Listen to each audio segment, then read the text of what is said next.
एक मशरिक में जिसका नाम जाबरसा है और एक मगरिब में जिसका नाम जाबल का है।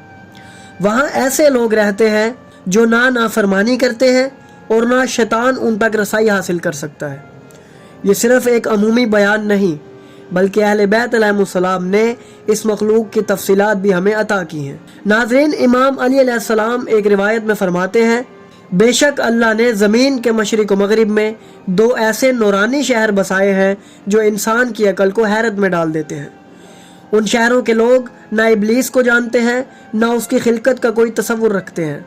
वो खालिस बंदगी की तस्वीर हैं। उनके दिन और रात अल्लाह की इबादत में गुजरते हैं। उनका खाना पीना जिक्र इलाही है। उनका लिबास नूरानी दरख्तों के पत्ते हैं और उनके चेहरे नूरे इबादत से चमके हुए हैं। इमाम मजीद फरमाते हैं कि जब हम अहले बैत इनके दरमियान आते हैं तो वो हमारे गिर्द जमा हो जाते हैं।